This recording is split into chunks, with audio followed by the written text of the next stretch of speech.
겸손과 기도. 찬미 예수님. 그때 예수님께서 제자들에게 이런 비유를 들어 말씀하셨다.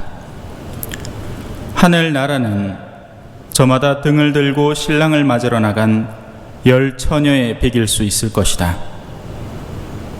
그 가운데 5은 어리석고 5은 슬기로웠다. 어리석은 처녀들은 등은 가지고 있었지만 기름은 가지고 있지 않았다.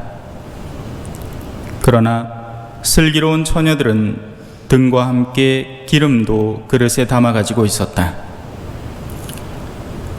신랑이 늦어지자 처녀들은 모두 졸다가 잠이 들었다.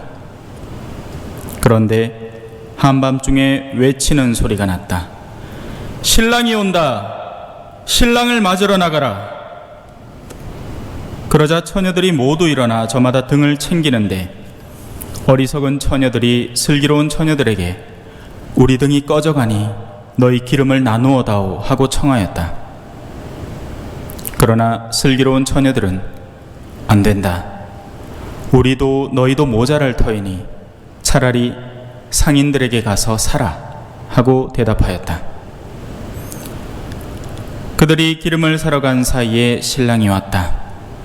준비하고 있던 처녀들은 신랑과 함께 혼인 잔치에 들어가고 문은 닫혔다. 나중에 나머지 처녀들이 와서 주인님, 주인님, 문을 열어주십시오 하고 청하였지만 그는 내가 진실로 너희에게 말한다. 나는 너희를 알지 못한다 하고 대답하였다. 그러니 깨어 있어라. 너희가 그 날과 그 시간을 모르기 때문이다. 주님의 말씀입니다. 모두 앉으십시오. 찬미 예수님.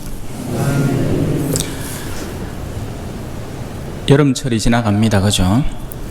우리가 해수욕장에 가면 아이들이 저마다 이 작은 바구니 하나씩 들고 와서 모래를 열심히 퍼담아다가는 그걸 가지고 모래성도 만들고 뭐 이쁜 것도 만들고 합니다. 만드는 동안에는 거기 완전히 열중해 있어요. 그래서 그 한참 만드는 중에 누가 그걸 조금이라도 부수면 막 화를 냅니다. 그런데 더 재밌는 건 야, 밥 먹으러 온나 하면 그 순간에 손을 툭툭 털고 미련 없이 떠나오기도 합니다. 진리라는 것은 일순간에만 적용되는 것은 진리가 아닙니다. 진리는 영원이라는 영역 속에서 의미를 가져야 진리입니다. 우리가 이 세상에서 추구하는 많은 것들은 사실상 이 세상 안에서만 적용되는 것들입니다. 열심히 돈을 벌고 아무리 부자가 되어도 그걸 가져가는 사람은 아무도 없다는 것을 우리는 매번 사람이 떠나갈 때마다 상기하지만 또다시 현실로 돌아와서 우리는 그렇게 스쳐 지나가 버릴 것들에 굉장히 열중하기 시작하죠. 항상 장례식은 세상을 떠난 이를 위한 것이라기보다는 오히려 우리를 위한 것입니다. 남아있는 우리가 좀 더 삶의 본질적인 진리에 대해서 성찰하고 소중한 것을 챙기도록 하는 거죠.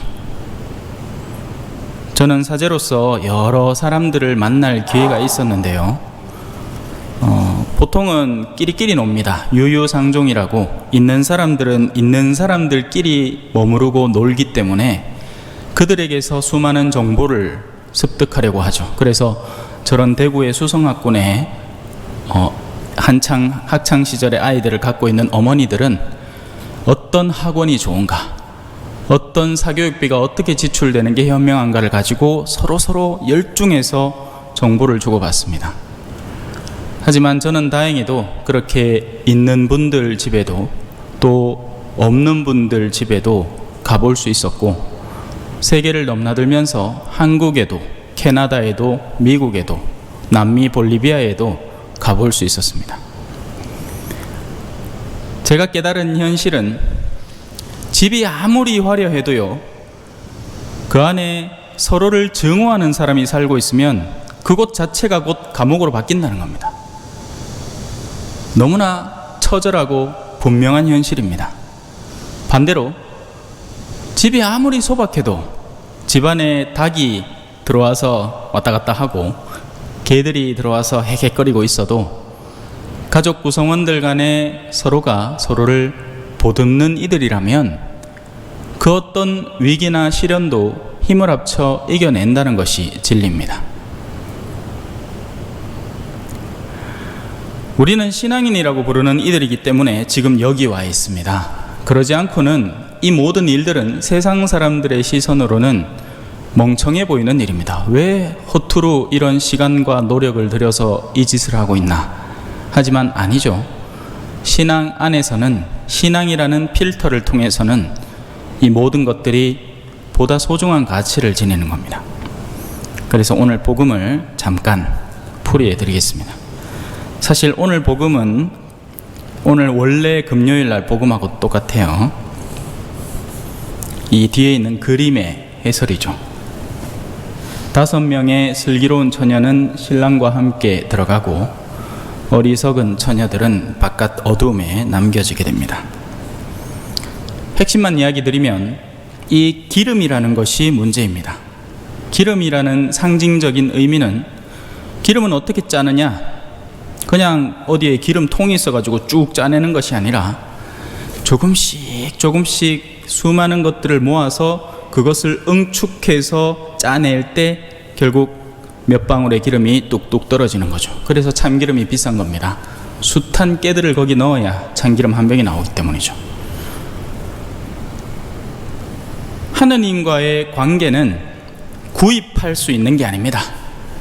내 나중에 돈 많이 벌마, 성당에 내 2억 낼게 한다고 해서 하느님이 아이고 고맙네, 내가 세상을 창조했지만 자네가 주는 2억은 너무 고맙네 하는 분이 아닙니다. 바보 아닌다며 그렇게 안 하죠. 당신이 모래밭을 내주고 아이들더러 놀라고 했는데 그 아이가 그 모래로 이쁘게 꽃 모양을 만들어서 가져오면 그 가져오는 정성이 이쁜 거지 모래가 이쁜 게 아닌 겁니다. 그거하고 똑같은 거죠. 하느님과의 관계는 구입하거나 살 수 있는 어떤 것이 아니라 조금씩 짜모을 수 있는 기름과 같은 겁니다. 이건 바로 우리가 부르는 친교라고 부르는 것과 마찬가지죠. 저는 여기 오늘 오신 손님으로 오신 분들을 아무도 몰라요. 왜냐하면 우리는 모르기 때문이에요. 하지만 여기 앉아 계신 우리 본당의 신자분들은 제가 한 분 한 분 잘 알죠. 예. 어떤 역할을 하시고 어떤 일에 매진하시고 본당에 어떻게 도움을 주시는지 제가 늘 지켜보면서 조금씩 기름 짜듯이 관계를 형성해 가는 겁니다. 훗날 하느님과의 관계도 마찬가지일 겁니다. 후다다다닥 준비해서 막판에 뭐 세례 받고 뭘 한다고 해서 덜렁 하느님의 자녀들이 되는 것이 아니라 하느님의 자녀로 살아가는 방법을 터득할 줄 알아야 합니다. 그러나 수많은 이들은 세상과는 이미 친구이지만 세상은 어떻게 돌아가는지 알죠. 세상에서는 돈의 흐름이 어떻게 되는지, 어딜 가야 돈을 버는지, 누구한테 잘 보여야지 좋은 줄을 타서 승진이 빨리 되는지. 하지만 그런 것들이 만약에 훗날 모두 망그러져 버릴 모래성이라면 우린 너무나 멍청한 일을 매진하고 있는 겁니다.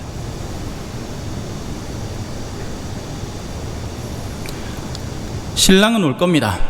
오늘 돌아가신 글라라 자매님은 우리 눈에 보이지 않을 뿐 당신의 영혼은 생생히 살아서 지금 우리와 함께하고 계십니다. 그리고 제 입을 빌어서 여러분에게 호소하고 싶겠죠. 영원한 것에 매진하는 사람으로 변화될 줄 알아라. 모든 것은 흘러가게 마련이니 보다 소중한 것에 열중하고 형제간에 우애 있게 지내고 부모님께 효도할 줄 알고 그리고 무엇보다도 너희를 창조하신 하느님께 마음을 돌이킬 줄 알아라. 그 기본이 안 되면 우리는 세상의 모든 것을 가진다 하더라도 일순간 사라져버리는 풀꽃과 같을 겁니다. 나중에 나머지 처녀들이 와서 주인님, 주인님, 문을 열어주십시오 하고 청하였지만 그는 내가 진실로 너희에게 말한다. 나는 너희를 알지 못한다 하고 대답하였다. 그러니 깨어 있으라. 너희가 그 날과 그 시간을 모르기 때문이다. 찬미 예수님, 겸손과 기도.